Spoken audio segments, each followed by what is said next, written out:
I was a kid, the disaster we worried about most was a nuclear war. That's why we had a barrel like this down in our basement filled with cans of Coke and water.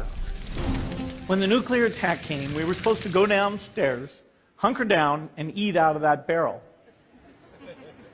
Today, the greatest risk of global catastrophe doesn't look like this. Instead, it looks like this. If anything kills over 10 million people in the next few decades, it's most likely to be a highly infectious virus rather than a war. Not missiles, but microbes.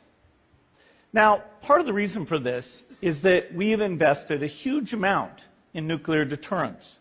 But we've actually invested very little in a system to stop an epidemic. We're not ready for the next epidemic. Let's look at Ebola. I'm sure all of you read about it in the newspaper. Lots of tough challenges. I followed it carefully through the case analysis tools we use to track polio eradication. And as you look at what went on, the problem wasn't that there was a system that didn't work well enough. The problem was that we didn't have a system at all. In fact, there are some pretty obvious key missing pieces. We didn't have a group of epidemiologists ready to go who would have gone, seen what the disease was, see how far it had spread. The case reports came in on paper. It was very delayed before they were put online, and they were extremely inaccurate. We didn't have a medical team ready to go. We didn't have a way of preparing people. Now, Médecins Sans Frontières did a great job orchestrating volunteers, but even so, we were far slower than we should have been getting the thousands of workers into these countries. And a large epidemic would require us to have hundreds of thousands of workers. There was no one there to look at treatment approaches, no one to look at the diagnostics, no one to figure out what tools should be used. As an example, we could have taken the blood of survivors, processed it, and put that plasma back in people to protect them. But that was never tried. So there was a lot that was missing, and these things are really a global failure. The WHO is funded to monitor epidemics, but not to do these things I talked about. Now in the movies, it's quite different. There's a group of handsome epidemiologists ready to go. They move in, they save the day, but that's just pure Hollywood. The failure to prepare could allow the next epidemic to be dramatically more devastating than Ebola. Let's look at the progression of Ebola over this year. About 10,000 people died, and nearly all were in the 3 West African countries. There's 3 reasons why it didn't spread more. The first is there was a lot of heroic work by the health workers. They found the people and they prevented more infections. The second is the nature of the virus. Ebola does not spread through the air. And by the time you're contagious, most people are so sick that they're bedridden. Third, it didn't get into many urban areas, and that was just luck. If it had gotten into a lot more urban areas, the case numbers would have been much larger. So next time, we might not be so lucky. You can have a virus where people feel well enough while they're infectious that they get on a plane or they go to a market. The source of the virus could be a natural epidemic like Ebola, or it could be bioterrorism. And so there are things that would literally make things 1,000 times worse. In fact, let's look at a model of a virus spread through the air like the Spanish flu back in 1918. So here's what would happen. It would spread throughout the world very, very quickly. And you can see there's over 30 million people die from that epidemic. So this is a serious problem. We should be concerned. But in fact, we can build a really good response system.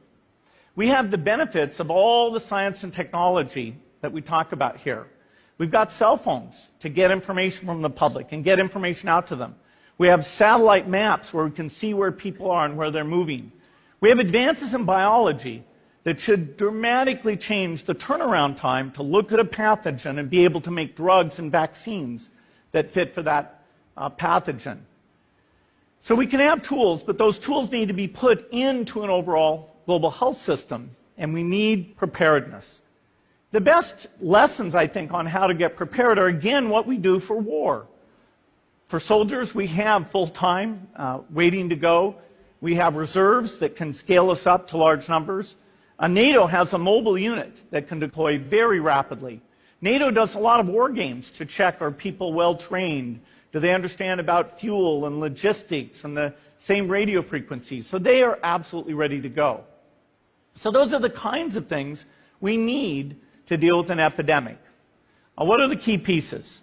First is we need strong health systems in poor countries. That's where mothers can give birth safely, kids can get all their vaccines, but also where we'll see the outbreak very early on. We need a medical reserve corps, lots of people who've got the training and background who are ready to go with the expertise. And then we need to pair those medical people with the military, taking advantage of the military's ability to move fast, do logistics, and secure areas. We need to do simulations, germ games, not war games, so that we see where the holes are. The last time a germ game was done in the United States was back in 2001, and it didn't go so well. So far, the score is germs 1, people 0. Finally, we need lots of advanced R&D in areas of vaccines and diagnostics. There are some big breakthroughs, like adeno-associated virus, that could work very, very quickly. Now, I don't have an exact budget for what this would cost, but I'm quite sure it's very modest compared to the potential harm. The World Bank estimates that if we have a worldwide flu epidemic, global wealth will go down by over $3 trillion, and we'd have millions and millions of deaths. These investments offer significant benefits beyond just being ready for the epidemic. The primary health care, the R&D, those things would reduce global health equity and make the world more just as well as more safe. So I think this should absolutely be a priority. There's no need to panic. We don't have to hoard cans of spaghetti or go down into the basement. But we need to get going because time is not on our side. In fact, if there's one positive thing that can come out of the Ebola epidemic, it's that it can serve as an early warning, a wake-up call to get ready. If we start now, we can be ready for the next epidemic. Thank you.